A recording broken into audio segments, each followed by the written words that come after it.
하나님 말씀은 누가복음 21장 28절입니다. 누가복음 21장 28절.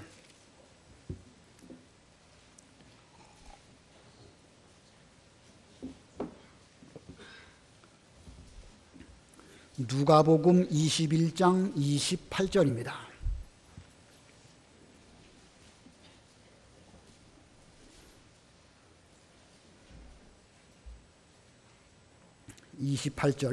그러므로 이것들이 일어나기 시작하거든 일어나서 너희 머리를 들어라.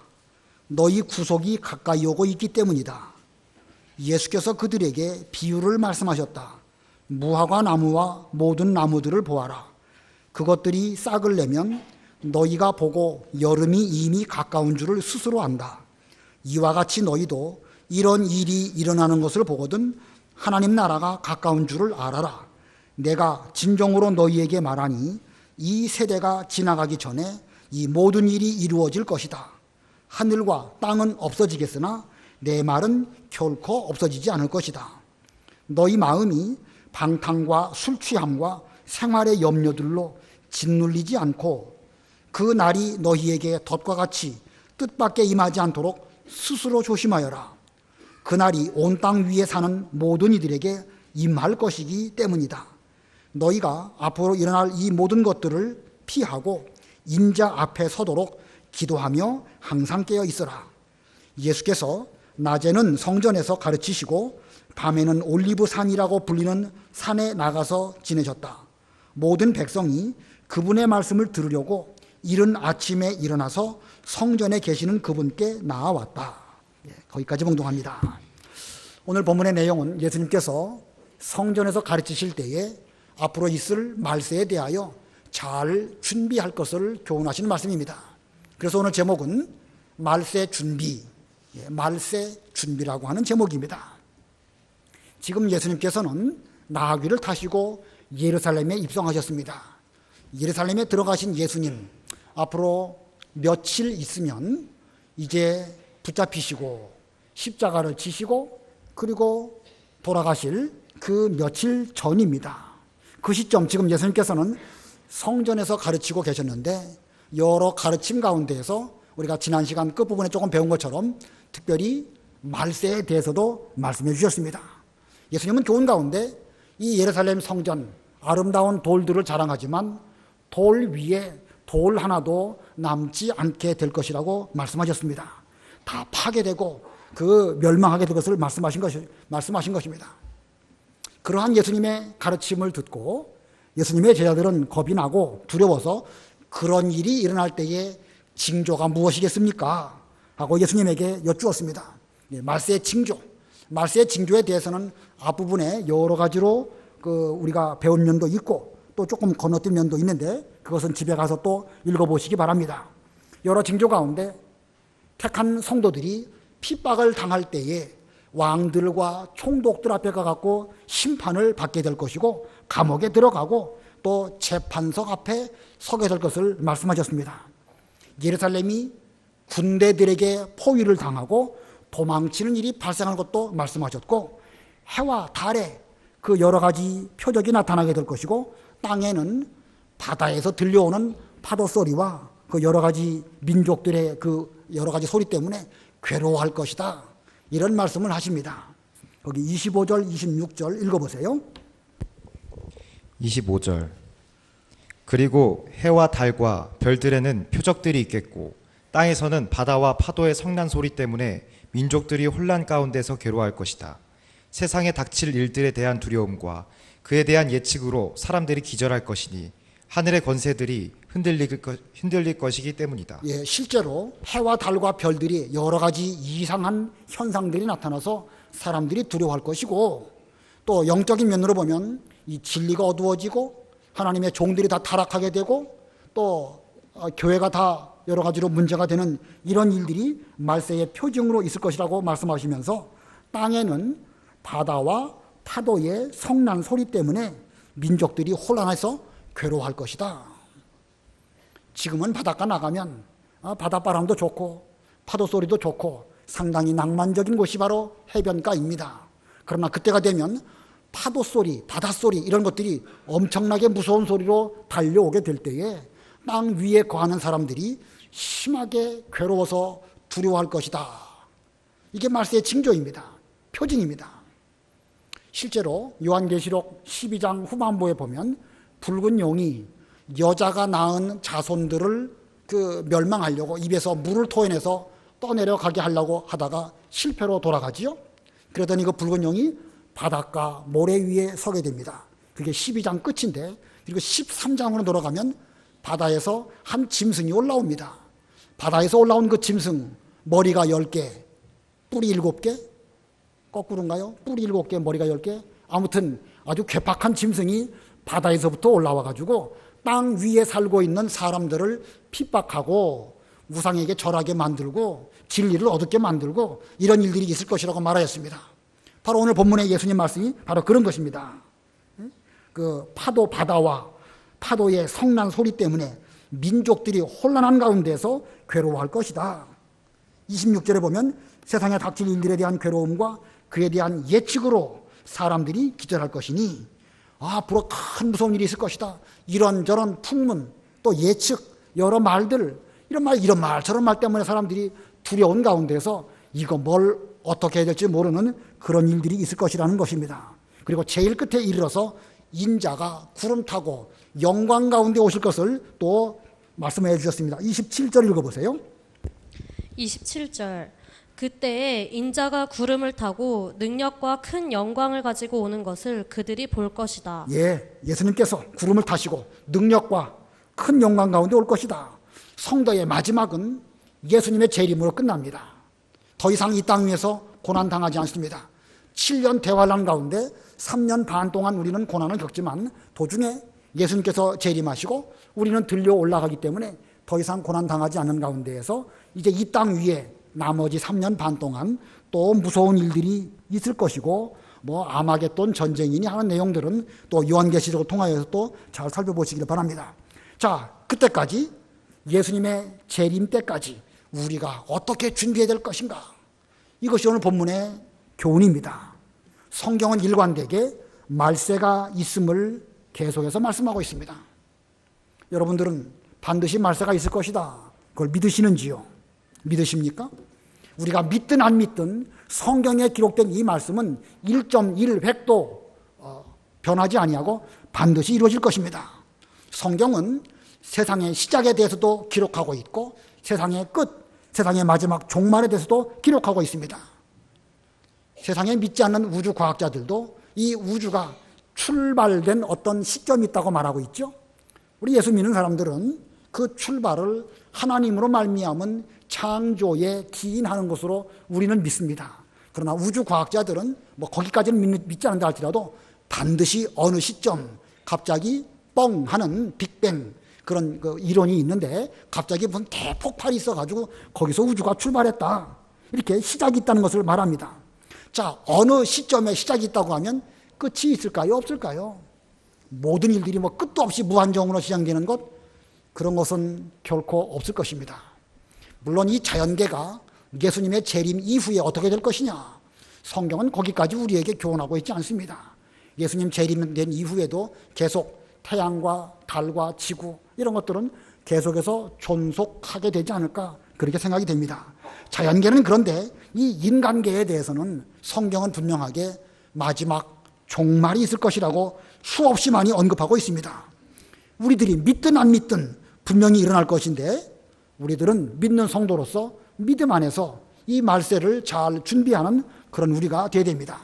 자, 예루살렘이 무너지고 해와 달과 별들이 다 징조가 보이게 되고 세상에 여러 가지 사건들이 일어날지라도 우리는 반드시 성경대로 이루어질 것을 믿는 가운데 성경대로 준비함으로 인자 곧 예수님께서 재림하실 때에 우리는 주 앞에 기쁨으로 서고 또 큰 자로 으뜸된 자로 그 앞에 서시는 우리들이 다 되어야 되겠습니다. 어떻게 말세를 준비해야 될까? 오늘 본문 가운데에서 여러 말씀들이 많이 있는데 세 가지로 정리해서 말씀을 전하도록 하겠습니다. 어떻게 말세를 준비할까? 첫 번째는요, 일어나 머리를 들 것입니다. 일어나 머리를 들 것. 28절 읽어보세요. 28절 그러므로 이것들이 일어나기 시작하거든 일어나서 너희 머리를 들어라. 너희 구속이 가까이 오고 있기 때문이다. 예, 이것들이 일어나기 시작하거든. 이것들이 일어나기 시작하거든. 여기서 이것들이라고 한 것은 그 앞에 있는 여러 말세의 표징들입니다. 성도들이 핍박을 당하고 왕과 총독들 앞에 가고 신문을 당하고 거룩한 성읍 예루살렘이 무너지게 되고 하늘과 땅과 여러 가지 면에서 징조들이 나타나는 것이 시작되어지거든. 일어나 머리를 들어라. 일어나 머리를 들어라. 단순히 졸고 잠자지 말고 고개 쳐들어라. 그런 뜻은 아니겠죠?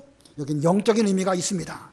지금 눈앞에 벌어지고 있는 현상들, 그것만 바라보고 표징만 바라보면서 두려워하고 무서워하고 그러지 말고 그 자리에서 일어나서 좀 위를 바라보는 게 위. 여기서 말하는 위는 공간적인 위를 바라보라는 말씀이 아니죠. 신령한 세계를 바라보고 말씀이 이루어질 것을 생각해 보면서 아, 주님이 오실 때가 점점 다가왔구나. 이렇게 하라는 뜻으로 일어나 머리를 들어라. 이렇게 말씀하셨습니다. 오늘날 우리들도 자기 돌아가는 형편 이것만 생각을 하고 그 상황만 본다고 하면 우리는 걱정스럽지요. 이거 뭐 우리 힘으로 감당할 수 있을까? 이거 뭐 큰 일이 일어나는 건 아닐까? 뭐 그냥 세상에 핍박을 받을 수밖에 없고 또 상황이 우리를 끌고 가는 대로 우리는 끌려갈 수밖에 없는 정말 아무것도 아닌 우리들입니다. 그러나 그런 속에서도 일어나서 머리를 들고 하나님의 구속을 소망할 수 있는 이런 신앙생활을 하라는 거예요. 위를 바라보며 소망이 있는 그런 성도는요, 현실의 여러 가지 핍박들을 얼마든지 이길 수 있습니다. 이스라엘 백성들이 애굽에 내려가고 400년 동안 종살이를 했습니다. 그 종살이하는 기간 동안 그들이 얼마나 힘들었을까. 그러나 그 가운데서 일어나 머리를 든 성도들도 있습니다. 아브라함의 아들 이삭, 이삭의 아들 야곱, 야곱의 12아들 가운데 요셉이 있었죠. 요셉은 애굽에 내려가고 살고 마지막 죽을 즈음에 자기 죽음 이후에 자기 시체를 두고 예언을 했습니다. 하나님은 우리에게 언약하신 바가 있는데 아브라함 때부터 우리에게 반드시 가나안 땅을 주시겠다고 약속하셨다. 그러므로 내가 죽거나거든 내 시체를 애굽 땅에 매장하지 말고 그냥 가져다가 가나안 땅에 나를 매장해달라. 이렇게 유언을 했습니다. 요셉은 단순히 자기의 죽음 이후에 무덤 좋은 곳에 쓰게 해달라고 그렇게 말한 것이 아닙니다. 하나님이 언약을 믿었기 때문에 그 언약을 믿는 믿음 가운데에서 이스라엘 백성들도 자기 죽음 이후에 자기 입관한 그 관을 보면서 말씀 생각하고 소망을 가지고 가나안 땅 돌아가게 될 것을 바라보도록 하기 위해서 그렇게 했던 것입니다. 그래서 그들은 그 말씀을 기다리면서 아, 우리의 구속이 점점 가까이 오고 있구나. 조금만 더 기다리면 되겠지. 아브라함 때에 400년 만에 나그네가 됐다가 돌아온다고 하시지 않았는가. 그들은 말씀을 기억하면서 기도하는 가운데에서 고개를 들고 그 위를 바라보는 이런 신앙생활을 했던 것입니다. 그래서 일어나 머리를 들어라. 그 말은 좀 영적으로 말한다고 하면 기도하는 가운데 말씀을 깨달으라는 거예요. 그냥 파묻혀 있지 말고 돌아가는 현상만 보고 두려워하지 말고 기도하고 말씀에서 답을 찾고 그 뜻대로 이루어지기를 바라보면서 소망 가운데 환난을 잘 이기라는 것입니다. 바벨론 포로 70년 역시 마찬가지입니다. 처음 나라 망하고 부모들은 다 죽고 젊은이들은 바벨론으로 끌려갔습니다. 몇 년 만에 돌아올지 그들은 처음에는 잘 몰랐을 거예요. 그러나 그러한 가운데 다니엘을 비롯한 순수한 신앙의 성도들은 성경을 부지런히 읽었습니다. 그러다가 예레미야의 책을 보니까 아, 바벨론 포로는 70년 만에 끝날 것이구나 라고 하는 것을 말씀 가운데 깨닫게 되었습니다. 그 말씀 붙잡고 다니엘도 기도했고 모든 성도들도 기도했습니다. 기도하니까 소망이 생긴 거예요. 그게 바로 일어나 머리를 들고 언제 우리의 구원이 이루어질까 간절하게 찾는 그들은 그들의 마음속에 위로가 됐습니다. 아, 우리가 바벨론으로 온 지가 몇 년 되었으니까 조금만 참으면 된다. 그런 가운데서 잘 참고 견뎠을 때에 마침내 구원의 길에 들어가게 된 것입니다. 그러므로 일어나 머리를 들어라 하는 것은 말씀 가운데 답을 찾고 기도하는 성도의 신앙생활을 하라는 말씀입니다. 그렇게만 하면 여기 28절 후반절에 뭐라고 돼 있죠? 구속이 가까이 오고 있기 때문이다. 구속이 가까이 온다고 말씀하셨죠. 그러면서 또 그 다음에 보면 하나님 나라가 가까이 온 줄을 알게 될 것이라고 말씀하였습니다. 29절로 33절 읽어보세요. 29절 예수께서 그들에게 비유를 말씀하셨다.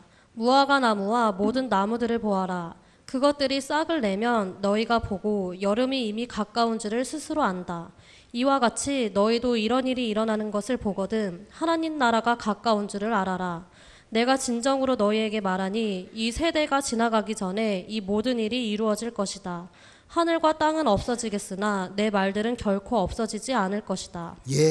예수님께서 일어나 머리를 드는 사람은 여러 가지 일들을 보고 깨닫고 하나님의 나라가 가까웠다. 우리의 구속이 가까웠구나. 이런 소망을 가지고 잘 이길 수 있을 것이라고 말씀하시면서 예수님의 말씀은 하늘과 땅은 없어질지 몰라도 그 말씀은 결코 땅에 떨어지지 아니하고 반드시 이루어질 것이라고 말씀하셨습니다. 추운 겨울이 지나가고 봄이 되면 무화과 나무가 싹이 나오고 꽃이 핍니다. 그리고 우리는 생각하기를 얼마 있으면 여름이 되고 이제 무화과 나무가 많은 열매를 맺게 되겠구나. 자, 그것을 제대로 보는 성도라고 하면 이제는 봄이 되었으니까 곧 여름이 가깝다. 여러 가지 내가 준비를 잘해가지고 하나님 기뻐하시는 좋은 열매들을 잘 맺혀야지, 이렇게 생각할 것입니다. 믿음이 있는 사람은 일어나 머리를 들고 성경을 읽고 또 기도하는 가운데 하나님의 뜻을 찾는 사람은 하나님의 나라가 가까웠구나. 힘써서 많은 열매를 맺어서 앞으로 하나님을 기쁘시게 하는 그런 사람이 되어야 되겠다. 자, 그런 사람들은 그렇게 부지런히 신앙생활을 합니다. 그러나 거꾸로 일어나서 머리를 들지 못하고 그냥 그 어려운 가운데 빠져 있는 사람들은 암담한 가운데 있는 거예요. 암담한 가운데. 암담, 캄캄하고 답답하고 쓸쓸한 이런 상황 가운데에서 세월이 가는지 오는지, 예수님의 재림이 준비됐는지 말았는지 이런 가운데 있게 되는 것입니다. 그런 사람은요, 시작도 모르고 끝도 모르고 그냥 캄캄한 가운데서 세상 가운데 살고 말 것입니다. 그러므로 우리는 일어나 머리를 들어야 됩니다. 여기 무화과 나무와 모든 나무 말씀하셨죠? 무화과 나무와 모든 나무들을 보아라. 그것들이 싹을 내면 너희가 보고 여름이 이미 가까운 줄을 스스로 안다. 단순히 무슨 나무를 가르치시면서 이거 보고 봄이 왔고 여름 온 것을 알아라, 이렇게만 말씀하셨을까? 여기에는 영적 해석이 있음을 우리는 알고 있습니다. 무화과 나무, 어느 나라를 상징하지요? 무화과 나무는 이스라엘 나라를 상징합니다. 예레미야서에 보면 악한 무화과, 좋은 무화과, 그 열매로 유대인들 가운데에서 하나님 말씀을 끝까지 듣지 않는 악한 사람도 있고 그 가운데는 선한 사람도 있음을 말씀하셨는데, 이 무화과는 곧 이스라엘 나라를 상징하고 이스라엘 나라의 지금의 그 꽃, 우리나라의 꽃이 무궁화죠. 이스라엘은 아마도 제가 알기로는 무화과로 알고 있습니다. 사람들 중에는 이 추후 70년이 되어서 그 유다 나라는 완전히 멸망해가지고 거의 2000년 가까이 여기저기 떠돌아다니는 그런 나라가 되었죠. 그러다가 이스라엘이 마침내 독립하게 되었습니다. 제2차 세계대전 이후에 여러 나라들이 독립했죠. 우리나라도 독립했고 동남아에 있는 여러 나라들도 독립했고 동유럽에 있는 그 속국이었던 그런 나라들도 독립하는 가운데 1948년 이스라엘이 1900년 만에 독립하게 됩니다. 독립. 자, 이 세상에 어떻게 그런 일이 있을 수 있었는가? 참 신기하고 오묘합니다. 오전 예배 시간에도 역사를 주관하시는 하나님의 섭리가 얼마나 오묘한지 바벨론 포로 70년을 통해서 또 보여주셨지만 1900년 만에 이스라엘 나라가 다시 독립하게 된 것은 정말 기대하기 어려웠던 일들이 나타나게 되었는데 그게 하나님의 작품입니다. 그래서 이 무화과 나무는 곧 이스라엘 나라가 독립한 것이다 라고 영적으로 해석하기도 합니다. 정확한 건지 아닌지는 좀 세월이 좀 더 지나가 봐야 알겠지만 무화과 나무와 다른 나무들, 이스라엘 나라와 다른 나라들이 독립하게 되면 여름이 가까워 온 것을 알아라, 이렇게 해석을 합니다. 자, 그 해석대로 한다고 하면 이제 거의 끝이 다 됐습니다. 그러므로 우리는 예수님의 예언의 말씀대로 다 이루어질 것을 믿고 우리는 일어나 머리를 드는, 그래서 말씀을 잘 읽으시고 어떻게 앞으로 되어질까 잘 모르면 기도하시고 기도하는 가운데 성령께서 우리에게 일깨워주시면 깨달은 것대로 신앙생활을 잘하면서 예수님의 재림을 기다리는 그러한 우리가 되어져야 말세 준비를 제대로 하는 성도입니다. 자, 두 번째, 말세 준비의 두 번째, 스스로 조심할 것. 스스로 조심할 것입니다. 누가 우리를 붙들어 줘가지고 조심해라 이게 아니고 자기 스스로 자기 신앙을 조심하라는 거예요. 어린아이 때에는 부모나 학교 선생님이 여러 가지로 지도해 주면 그거 따라가면 되는 것입니다. 그러나 내내 그럴 수 없죠. 얼마만큼 성장하게 되면 스스로 자기 일을 자기가 해야 됩니다. 부모나 선생님이 지시해서 하는 것보다 본인 스스로 자기 몸을 조심하는 것이 훨씬 더 효율적입니다. 우리 하나님께서는 일찍이 하나님의 교회를 세우시고 오랜 세월 속에서 연단시켜 오늘까지 오게 하셨습니다. 이제는 우리들은 스스로 조심하고 스스로 모든 일들을 할 수 있는 그런 때가 되었습니다. 이제 말세에는 지금까지 훈련받은 그 훈련을 실전 가운데에서 겪게 되는데 그때는 더 이상 누가 도와주고 누가 어떻게 해주고 그럴 수가 없습니다. 우리가 얼마 전에 수능 시험이 끝났는데 수능 보기 이전에는 학교에서 학교 선생님에게 질문하면 가르쳐 주기도 하죠. 또 모의고사를 보게 되면 내 실력이 어느쯤 와 있고 내가 어느 분야가 더 부족한가 자기를 잘 진단해 볼 수 있는 과정이 됩니다. 그러나 수능 때는 더 이상 그럴 수가 없죠. 그건 실전입니다. 그때는 누구에게 물어볼 수도 없고 자기 스스로 그 준비한 실력을 가지고 그 시험을 잘 치는 것입니다. 말세 일들 역시 마찬가지입니다. 우리 스스로 겪어내야 할 마지막 과정이 바로 이 말세입니다. 그러므로 스스로 할 수 있도록 실력을 잘 길러야 하는데 특별히 어떤 실력을 길러야 되는가? 스스로 조심하는 실력을 길러야 됩니다. 오늘 본문을 잘 보면 우리가 스스로 조심해야 할 이유 세 가지 소지로 말씀하고 있습니다. 스스로 조심해야 할 이유. 첫 번째는요, 마음이 둔해지기 때문입니다. 우리 바른 성경에는 마음이 짓눌리기 때문이다 이렇게 말했는데 이것보다는 개역성경 표현이 좀 더 좋은 것 같아요. 마음이 둔해지기 때문. 얼마 지나면 나도 모르는 사이에 점점 마음이 둔해져 가지고 그러려니 하는 거예요. 술 취하고 방탕하고 생활의 염려 등등이 있는데도 그냥 그러려니 하다가 보면 갑자기 아차차 하는 일이 일어나게 되는 것이죠. 본문 34절 우리 다 같이 합독하겠습니다. 34절 시작. 너희 마음이 방탕과 술 취함과 생활의 염려들로 짓눌리지 않고 그날이 너희에게 덫과 같이 뜻밖에 임하지 않도록 스스로 조심하여라. 자, 마지막에 스스로 조심하여라. 우리가 스스로 조심해야 되는데 말세에 갈수록 조심해야 될 대상을 세 가지로 말하고 있습니다. 방탕, 두 번째는 뭐죠? 술 취함, 세 번째는 생활의 염려. 생활의 염려. 돈 많은 사람들은 방탕합니다. 그리고 술 취합니다. 가난한 사람들은 또 어떠겠죠? 생활의 염려. 뭘 먹을까? 얼마 지나면 또 돈 쓸 일이 있고 자녀들 학비 내야 되는데 이거 염려할 것이 많지요. 그러고 보면 돈 많은 사람은 돈 많은 사람대로 방탕과 술 취하고 없는 사람은 없는 사람대로 생활의 염려로 또 걱정하게 되는 것입니다. 자, 성도가 처음 방탕, 술 취함, 생활의 염려 이런 일을 만나게 되면 처음에는 정신이 번쩍 듭니다. 내가 방탕하면 안 되는데 술 한번 먹다가 이거 나중에 다 폐가 망신한다고 교회에서 목사님을 통하여 수없이 들었는데 그러면 안 되는데 조심해야지. 그러다가도요 한 번, 두 번 홀짝홀짝 하다 보면은요 거기에 빠지게 되고 점점 마음은 둔해지게 됩니다. 그리고 생각하기를 방탕해도 별것 없구나. 술 조금 먹으면 큰일을 날 줄 알았더니 괜찮네. 알딸딸하고 기분도 좋고 집안에 무슨 큰일 날 줄 알았더니 기분도 좋고 괜찮네. 점점 마음이 둔해지게 되는 것입니다. 한 번 둔해지면은요 그 뒤에 누가 가서 무슨 말을 해도요 귓구멍이 안 들어와요. 처음에는 목사님 얼굴 보기도 죄송하고 죄 짓고 가면 하나님 뵙기도 송구스럽고 기도도 잘 안 되고 그렇습니다. 그러나 한 번, 두 번 하다가 보면은요 마음이 둔해져 가지고 그때는 누가 와서 말해도 안 듣습니다. 심지어 말 못하는 나귀가 사람의 말로 그에게 책망을 해 주어도 자기 그 욕심이 빠져가지고 그냥 갈 길 가다가 진짜로 망하는 길로 걸어가는 겁니다.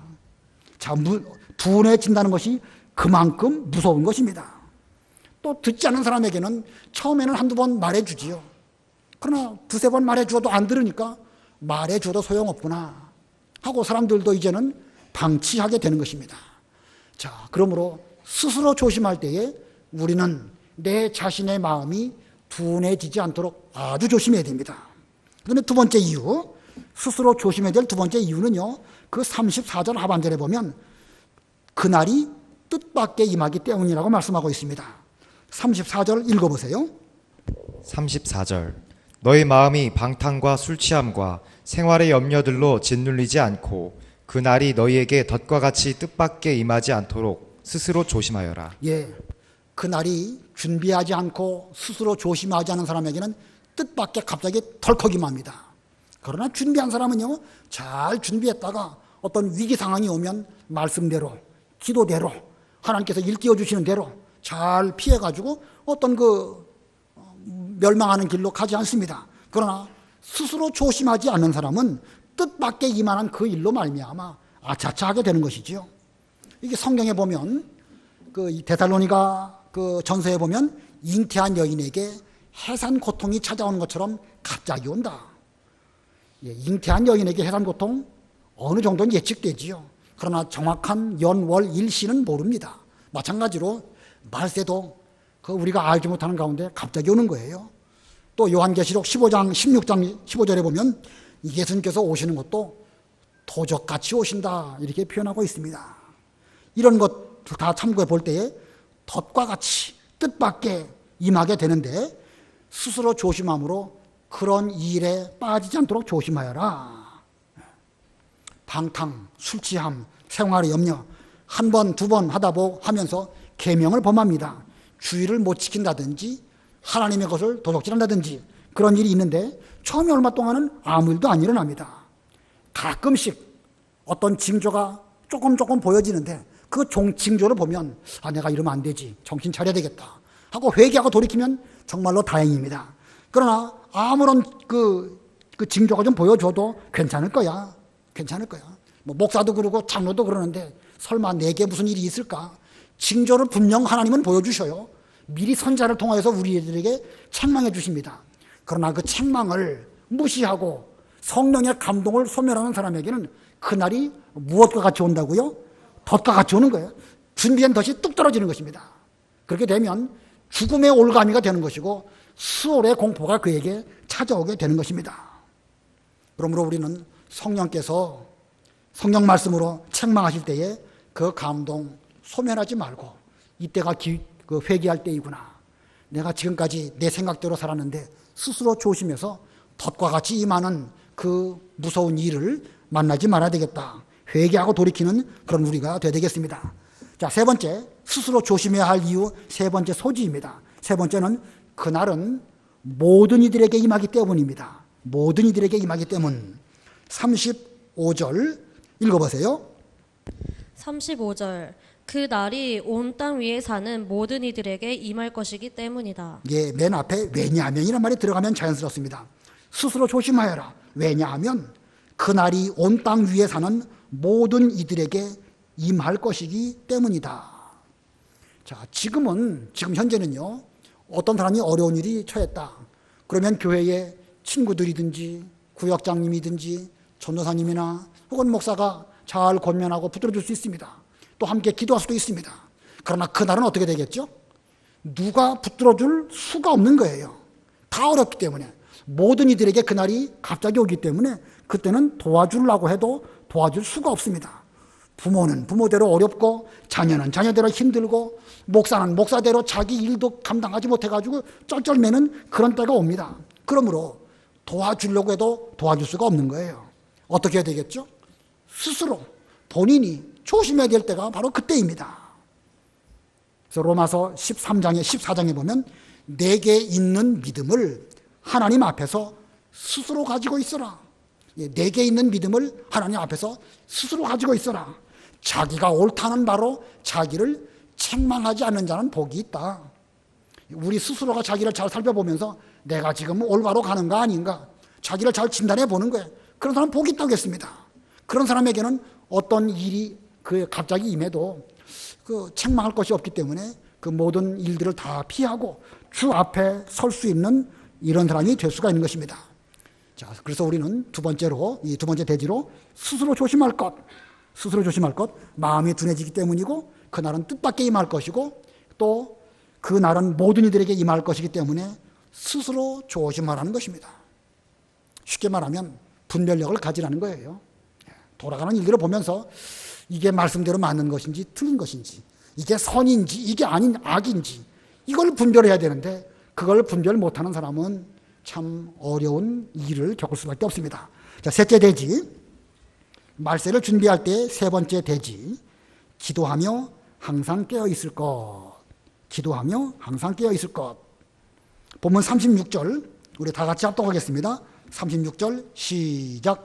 너희가 앞으로 일어날 이 모든 것들을 피하고 인자 앞에 서도록 기도하며 항상 깨어 있어라. 모든 것들을 피하고 인자 앞에 설 수 있도록 기도하며 항상 깨어 있어라. 항상 깨어서 준비 잘하는 사람, 조심조심하는 사람, 그런 사람이야말로 참 괜찮은 사람입니다. 우리가 어떤 약을 먹을 때에도요, 그 약이 약효가 있도록 하기 위해서는 약사가 지도한 대로 식전에 먹을 건 식전에 먹고 식후에 먹을 건 식후에 먹어야 됩니다. 근데 말 잘 안 듣는다고 그러더라고요. 요 앞에 있는 그 해화약국 의사도 그 약사가 하는 말이 환자들이 말 안 듣는다는 거예요. 자기 스스로 자기를 생각하는 거예요. 그러니까 자기가 전문가가 돼가지고 말 안 들어요. 말세 준비도요, 우리가 내 스스로 생각하지 말고 성경 말씀대로 해야 됩니다. 그러기 위해서는 기도하고 항상 깨어서 잘 준비해야 됩니다. 우리 예수님께서는 그래서 말세에 정신을 차려서 준비하라고 하시는 뜻으로 항상 기도하며 깨어 있어라 라고 분부하셨습니다. 항상 기도하고 깨어 있다고 하면 이 모든 일, 거기 36절에 그랬죠. 이 모든 것들을 피하고 능히 피하고 인자 앞에 설 수 있으니까 그렇게 되도록 하기 위해서 항상 기도하며 깨어 있어라. 그 기름 준비를 잘한 다섯 처녀, 물론 그들도 마지막에 가서는 다 졸고 잠들었다고 성경은 말씀하고 있습니다. 그러나 그들은 준비할 수 있을 때에 기름을 잘 준비했기 때문에 모든 사람들이 다 졸며 잠자는 그때에도 준비된 기름으로 갑자기 신랑이다 라고 하는 소리가 들렸을 때 그들은 준비된 기름을 가지고 등불을 붓고 등불을 또 가지고 나가서 신랑을 잘 영접해서 즐거운 혼인잔치에 들어가게 되었습니다. 그러나 준비하지 못한 그 사람들은 바깥 어두운 가운데서 슬피 울며 이를 가는, 내가 준비 잘했으면 좋았을 텐데 내가 예수님을 제대로 영접 못해서 너무나 안타깝다, 이렇게 되는 거예요. 자, 우리가 이 말세에 어떻게 해야 준비를 잘해서 승리할 수 있을까? 힘이 없거나 지식이 없거나 뭐 능력이 부족하거나 그거 아닙니다. 깨어있지 않기 때문에 그렇게 될 수밖에 없는 거예요. 깨어있지 못하게 되면 심령이 둔해지게 되고, 둔해진 그 사람은 그날 왔을 때에 아무것도 제대로 못하고 그냥 기회를 잃어버리게 되는, 그렇게 될 것입니다. 자, 마지막 37절 38절 읽어보세요. 37절. 예수께서 낮에는 성전에서 가르치시고 밤에는 올리브산이라고 불리는 산에 나가서 지내셨다. 모든 백성이 그분의 말씀을 들으려고 이른 아침에 일어나서 성전에 계시는 그분께 나아왔다. 예, 여기 37절 38절에서 예수님께서 마지막까지 어떻게 그 사명을 잘 감당하셨는가 우리들에게 보여주고 있습니다. 이제 그 다음 이렇게 내려가다 보면 밤에 물론 먼저 성찬 예식을 하시고 유월절 만찬을 잡수시고 그리고 붙잡히시고 그리고 신문을 받으시고 십자가에 달리시는 이런 일들이 요 날로부터 2, 3일 상간으로 일어나게 됩니다. 그럴지라도 우리 주님께서는 깨어 계셨고 밤에는 기도하러 가셨고 낮에는 선지자의 사명을 따라서 사람들에게 하나님 말씀을 잘 전해주시다가 마지막에는 우리를 위하여 십자가에 달리시는 그런 믿음의 길을 잘 걸어가셨습니다. 예수님께서 앞서가시면서 우리에게 먼저 본을 보여주셨는데, 이러한 예수님의 말세 준비 잘 하시고 승리하신 예수님을 본받아서 오늘날 우리도 주님께서 걸어가신 그 길을 힘있게 걸어가는 우리가 되어야 되겠습니다. 자, 말세 준비를 잘해야 되겠는데 세 가지 했죠. 제일 먼저 일어나 뭘 들어라? 일어나서 뭘 들어라? 머리를 들어라. 현실만 보지 말고 위를 바라보라는 거예요. 암담하고 어려워도 우리 하나님이 우리를 인도하신다는 그 사실을 기억하면서 머리를 들고 기도해야 됩니다. 두 번째는 어떻게 조심할 것? 스스로. 지금은 누가 어떻게 할 수 있습니다. 지금은 우리가 지도를 잘 받을 수 있습니다.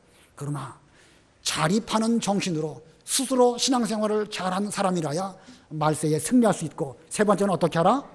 기도하며 깨어있는데 항상 하라는 거예요. 항상 기도하고 항상 깨어있을 때에 말세를 준비를 잘하는 여러분들이 될 수 있을 것입니다. 잠깐 동안 말씀을 생각하시고 기도하시기 바랍니다.